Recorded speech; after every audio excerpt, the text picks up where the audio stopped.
Hello student, you are watching CBSE Guru channel on YouTube and आज हम बात करने वाले हैं क्लास 7 के first chapter that is nutrition in plants के सेकेंड पार्ट के बारे में। ओके, तो आई होप कि आप ये जो मेरा वीडियो है वो आप घर से देख रहे हो और घर पे अच्छे से अपने आप को प्रोटेक्ट कर रहे हो फ्रॉम दिस डेंजरस और डेडली वायरस दैट इज कोविड-19 और corona virus you can say. Okay, तो आज इस सेकेंड पार्ट में हम रेस्ट ऑफ द टॉपिक्स को कवर करने वाले हैं।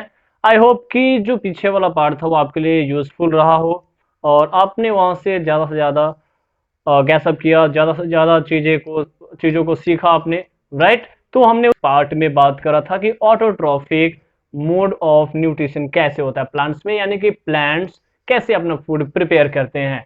अब हम बात करने वाले हैं, जैसे मैंने बताया था ना कि दो तरह के प्लांट्स होते हैं, एक होते हैं ग्रीन प्लांट्स और दूसरे होते हैं non green plants.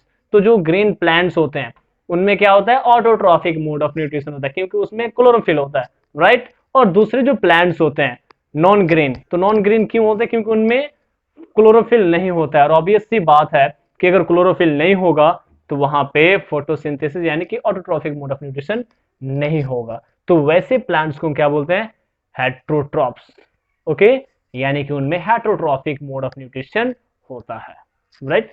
So like humans और एनिमल्स, कुछ प्लांट्स हैं जो अपने फूड के लिए किसी दूसरे प्लांट्स पे डिपेंड होते हैं, राइट। तो on the basis of that heterotrophic plants are of four types. Okay, like parasitic plants, यहां पे आप देख सकते हो parasitic plants, saprophytic plants, insectivorous plants और you can say carnivorous plants and symbiotic plants। ये फोर टाइप्स के heterotrophic plants होते हैं other than autotrophs, right। तो let's have a look of parasitic plants। Parasitic plants क्या होते हैं, parasitic का मतलब होता है अदर्स, जो अपने फूड के लिए किसी दूसरे प्लांट्स पे डिपेंड हो, तो उसको हम क्या बोलते हैं, पैरासाइटिक प्लांट्स। अगर हम पैरासाइट को देखें ध्यान से तो ये जो पैरासाइटिक है ना, दो वर्ड से मिला होता है, एक होता है पैरा और दूसरा साइटिक। पैरा का मतलब होता है अदर और साइटिक का मतलब डिपेंड, यानी कि वैसे प्लांट्स जो अपने फूड के लिए किसी दूसरे प्लांट्स पे डिपेंड होते हैं, तो उसको हम क्या बोलते हैं, पैरासाइटिक प्लांट्स बोलते हैं। और उनमें जो मोड ऑफ हेटरोट्रॉफिक न्यूट्रिशन होता है वो पैरासाइटिक मोड ऑफ न्यूट्रिशन होता है, राइट। तो यहाँ पे आपको कुछ स्पेशल वर्ड दिखाई दे रहा है, मैं इसको थोड़ा सा रीड कर दे रहा हूं ताकि आपको समझने में भी अच्छा हो। Let's have a look, listen carefully कि the non green plants which live on other living organisms and obtain their food from them are called parasitic plants. जैसे कि अभी मैंने बताया इसको, and the living organisms from which a parasite derives its food is called the host. यानी कि parasitic plants जिस plant से अपना फूड डेराइव करते हैं, वहां से ऑब्टेन करते हैं, तो उस प्लांट्स को हम क्या बोलते हैं, होस्ट बोलते हैं, राइट। यानी कि अगर आपके घर कोई गेस्ट आता है तो उस केस में आप उस गेस्ट के लिए क्या बन जाते हो, होस्ट बन जाते हो। तो वैसे जो पैरासाइटिक प्लांट्स होते हैं वह उस प्लांट जिस प्लांट्स पे रहते हैं उस प्लांट्स के लिए वो क्या बन जाते हैं, गेस्ट बनते हैं। और वो जो प्लांट्स जो उनको फीड करता है यानी कि फूड प्रोवाइड करता है उस वो क्या होते हैं, गेस्ट होते हैं, राइट। यानी कि यहाँ पे होस्ट और गेस्ट रिलेशनशिप, पैरासाइटिक जो होते हैं वो गेस्ट होते हैं और पैरासाइटिक प्लांट्स जिस प्लांट से अपना फूड डेराइव करते हैं, ऑब्टेन करते हैं, उस प्लांट्स को हम बोलते हैं होस्ट। ओके, जैसे कि आपने जीके में पढ़ा था ऑलरेडी कि the world largest flower bearing plant Rafflesia is a parasite, यानी कि जो रेफ्लेसिया प्लांट है वो क्या है, पैरासाइट है। ये भी अपने फूड के लिए किसी दूसरे ऑर्गेनिज्म और प्लांट्स पे डिपेंड होता है, right. On the other hand ये थोड़ा रेयर है, हम लोग के यहाँ नहीं देखा जाता है, ओके। बट अगर हम इसकी बात करें दैट इज कॉस्केटा और एमरबेल, वट एवर यू से, और डोडर, जो भी बोलो, ये प्लांट्स तो हमारे सराउंडिंग में देखने को मिलते हैं, ओके। तो ये क्या है, पैरासाइटिक प्लांट। आप यहाँ पे फिगर में देख रहे हो कि किसी दूसरे प्लांट पे यह क्या है, ऑलरेडी पूरा कवर किया हुआ है और वहीं से अपने न्यूट्रिशन को क्या कर रहा है, कंज्यूम कर रहे हैं, राइट। तो ये जो पैरासाइटिक प्लांट्स दैट इज एमर्बल है, तो इनके बॉडी में ना कुछ माउथ टाइप यानी कि ओपनिंग होता है, होल्स होते हैं, जिससे वो अपने फूड को कंज्यूम करते हैं, और उसी ओपनिंग को हम बोलते हैं हॉस्टोरिया, राइट। क्या बोलते हैं? हॉस्टोरिया। इसी हॉस्टोरिया के हेल्प से जो पैरासाइटिक प्लांट यानी कि जो एमर्बेल होते हैं, वो क्या करते हैं? फूड को ऑब्जॉर्व करते हैं, राइट। तो ऐसा होता है कुछ हमारा पैरासाइटिक प्लांट्स। अब आता है हमारा सैप्रोफाइटिक प्लांट्स। तो सैप्रोफाइटिक जो वर्ड है वो भी दो वर्ड में स्प्लिट होता है। सैप्रो जिसका मतलब होता है डिकेइंग मैटर, और फाइटोस जिसका मतलब होता है प्लांट्स। यानी कि सैप्रो मतलब डिकेइंग मैटर, सड़े गले हुए मैटर, और फाइटोस मतलब कि वो प्लांट, वैसे प्लांट्स। तो वैसे प्लांट्स जो अपना फूड डेड और डिकेइंग ऑर्गेनिक मैटर से ड्राइव करे, तो उसको हम कौन सा प्लांट बोलते हैं? Saprophytic plants. यहाँ पे आपको डेफिनेशन मिल जाएगा, यहाँ से आप डेफिनेशन इसका देख सकते हो कि the plants which live and feed on dead and decaying matter और decaying organic matter are called saprophytic plants, right. तो इनको हम क्या बोलते हैं? saprophytic plants बोलते हैं। जैसे बैक्टीरिया हो गए, fungi like mushrooms, moulds and yeast जो होते हैं वो क्या होते हैं? saprophytic plants हैं, और उनको हम saprophytes भी बोलते हैं। ओके, तो इस तरीके से कुछ होते हैं saprophytic प्लांट्स, और ये अपना जो फूड होता है वो डेड और डिकेइंग मैटर से डराइव करते हैं। ओके, यहाँ पे आप पिक्चर में देख सकते हो मशरूम जो है, मशरूम नॉन ग्रीन प्लांट है, राइट। और ये अपना जो फूड है यहाँ से डेड और डिकेइंग, यहाँ पे आप देख रहे हो ये जो मैटर है वो डेड और डिकेइंग मैटर, सड़ा गला हुआ मैटर है, वहीं से अपने फूड को क्या कर रहे हैं? ड्राइव कर रहे हैं। ओके, और यहाँ पे आपको कुछ एक्टिविटी दिया हुआ है, इसको आप घर पे भी कर सकते हो। सिंपल सी बात है कि ब्रेड को क्या करना है, कम से कम 1 वीक के लिए या 4-5 दिन के लिए या 2-3 दिन के लिए, वट एवर से, इसको कहीं ओपनली रख देना है, ठीक है। और उसके बाद उसको देखना है कि उस पर कुछ अलग ही ब्लैक स्पॉट बन रहे हैं। तो जब आप उसको अच्छा से देखोगे तो वहां पे ये कुछ ब्रेड मोल्ड दिखाई देंगे, और ये जो ब्रेड मोल्ड है वो क्या है? फंगी है, राइट। और इनमें कौन सा न्यूट्रिशन होता है? सेप्रोफाइटिक न्यूट्रिशन होता है, और ये सेप्रोफाइटिक प्लांट्स हैं, ठीक है। तो इसको आप घर पे कर सकते हो। नेक्स्ट जो हमारा वो इंसेक्टिवोरस और कार्निवोरस प्लांट्स, यानी कि इंसेक्टिवोरस और कार्निवोरस प्लांट्स क्या होते हैं? तो इंसेक्ट से ही पता लग रहा है कि वैसे प्लांट्स जो क्या करे? इंसेक्ट को कंज्यूम करे। ओके, तो वैसे प्लांट्स को बोलते हैं इंसेक्टिवोरस। कार्निवोरस भी इनको बोलते हैं।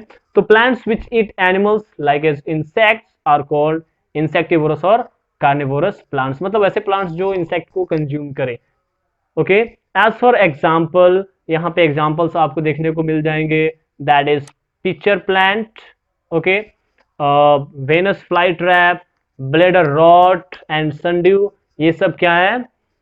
इंसेक्टिवोरस प्लांट्स हैं, यानी कि ये क्या करते हैं? इंसेक्ट को कंज्यूम करते हैं। यहाँ पे अगर हम पिक्चर प्लांट को थोड़ा सा देखें तो यह कुछ ऐसे होता है। पिक्चर प्लांट, इसका जो लीफ होता है यह पिक्चर के जैसा, यानी कि कुछ जग के जैसे इसका शेप होता है। ओके, और ये जो इसका पार्ट है वो लीड पार्ट है, जैसे कि आप देखते हो ना जग होता है, उसका ऊपर वाला पार्ट के ऊपर एक लीड होता है, कवर होता है।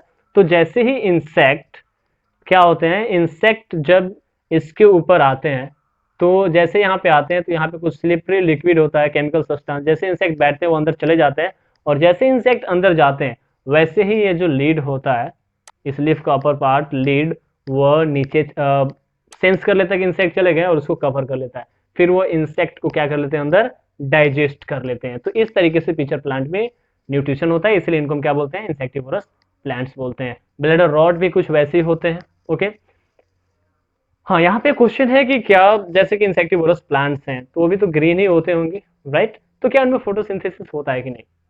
ओके, तो इनमें फोटोसिंथेसिस भी होता है, बट ये इंसेक्ट को भी कंज्यूम करते हैं। ओके, क्योंकि हमारे अर्थ पे जो कुछ एरिया है, यहाँ पे अगर आप इस पैरा को पढ़ोगे तो यही आपका जो कंक्लूजन है निकलेगा कि कुछ पार्ट्स ऑफ जो सॉइल होते हैं वहाँ पे नाइट्रोजन नहीं होता है, और जो इंसेक्ट्स होते हैं तो उन इंसेक्ट में क्या होता है? नाइट्रोजन होता है, राइट। तो फॉर दैट पर्पस ये क्या करते हैं? इंसेक्ट को खाते हैं, यानी कि इनमें फोटोसिंथेसिस भी होता है और ये इंसेक्ट को भी खाते हैं, मतलब दोनों तरीके से ये फूड को कंज्यूम करते हैं। ओके, अब हमारा आता है सिम्बायोटिक प्लांट्स। कैसे प्लांट्स को हम सिम्बायोटिक प्लांट्स बोलेंगे, इसके पहले हम इसको डिस्कस करें, थोड़ा सा हम इसको देख लेते हैं। डू यू नो में, क्या आप जानते हो कि lichens are the excellent indicators of the air pollution and these are sensitive primarily to sulfur dioxide and other air pollutants and will not grow at places which are polluted। ये जितने भी चीजें हैं ना, आप इसको अभी से ब्रेन में इसको सेव करते जाओ, क्योंकि क्लास 10 में ये आपके लिए एक अमर बाण बन के काम करने वाला है। ओके, जो लाइकेंस होते हैं, लाइकेंस प्लांट्स हैं, ओके, ये एक्सीलेंट इंडिकेटर है किसके, एयर पोल्यूशन के। तो अगर किसी भी पार्टिकुलर एरिया में ये ग्रो कर रहे हैं, राइट, और वहां पे एयर पोल्यूशन बढ़ रहा है, तो इसका मतलब है कि वो उस समय उनका जो ग्रोथ है वो स्टॉप हो जाएगा।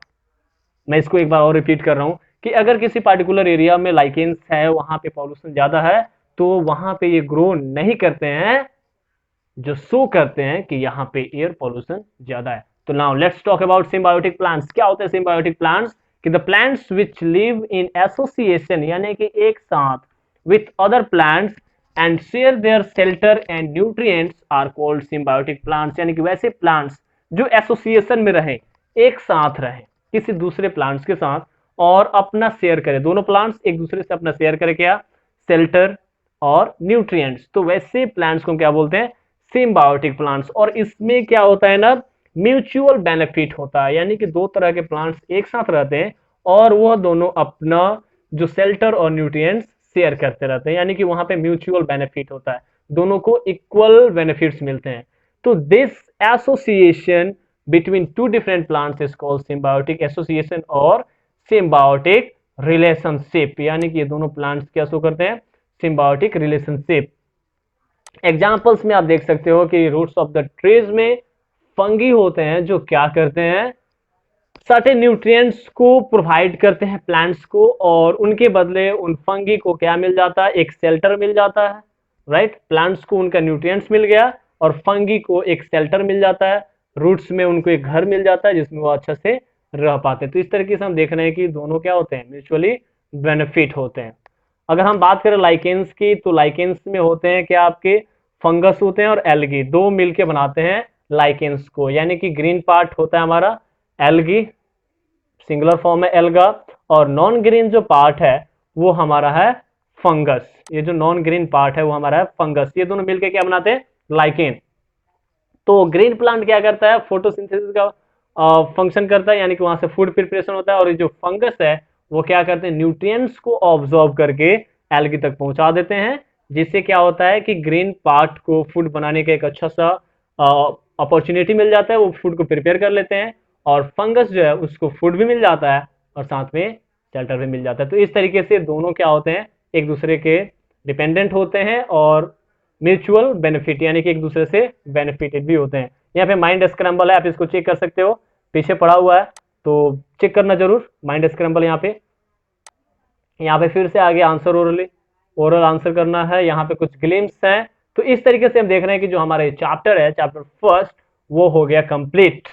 अब जो सेकेंड चैप्टर है न्यूट्रिशन इन एनिमल्स, हम दूसरे वीडियो में उसके बारे में डिस्कस करेंगे, राइट। तो गाइज कैसा रहा आपका एक्सपीरियंस इस ऑनलाइन स्टडी का, आप इसको शेयर करना ना भूलें, और अगर आप मेरे वीडियो पे नए हैं तो बाय डिफॉल्ट मैं बोल दूं कि लाइक, शेयर और सब्सक्राइब करना ना भूलें, और शेयर तो आप करें ही, और साथ में अपना वैल्यूएबल कमेंट देना ना भूलें, क्योंकि आपका कमेंट ही हमें मोटिवेट करेगा कि हम दूसरे वीडियो के तरफ जाएं, हम दूसरे वीडियो को शूट करें, राइट। तो जब तक आपके तरफ से व्यूज नहीं आएगा, कमेंट्स नहीं आएंगे, तो हमें कैसे पता लगेगा कि आप देख रहे हो, और मेरे वीडियो बनाने का पीछे का जो लक्ष्य है वो क्या है कि आप इसको ज्यादा से ज्यादा देखो, इस टाइम को अच्छे से यूटिलाइज करो, राइट। तो कमेंट करना ना भूलें और शेयर भी करते रहें, राइट। तो इस तरीके से हमारा फर्स्ट चैप्टर कंप्लीट हो गया, और इस वीडियो में मैं आपको दिखा दूं कि यहाँ पे आपकी कुछ एक्सरसाइज है, यहाँ पे आप इसको रिकॉल कर सकते हो, डिफिनीशंस को याद भी कर सकते हो, ओके। क्विक राउंड अप भी है, यहाँ पे एक्सरसाइज के कुछ क्वेश्चन है, आप चेक कर सकते हो कि आपने कितना पढ़ा है, राइट। यहाँ पे कुछ अलग अलग सेक्शंस में शॉर्ट आंसर क्वेश्चन भी दिए हैं, तो इसको आप चेक कर सकते हो अपने आप को कि क्या आपने पढ़ा है, अपने कंसेप्ट को चेक कर सकते हो, राइट। इसका जैसे मैंने बोला था फर्स्ट पार्ट में कि इसका पीडीएफ लिंक तो फर्स्ट पार्ट में है ही, और यहाँ पे भी मैं डाल दे रहा हूँ ताकि आप यहाँ से भी डिस्क्रिप्शन में जब आप क्लिक करोगे तो वहाँ पे इसका पीडीएफ फॉर्म मिल जाएगा, वहां से आप जाके चेक कर सकते हो, अपना पढ़ सकते हो इस चैप्टर को थॉरोली। ओके।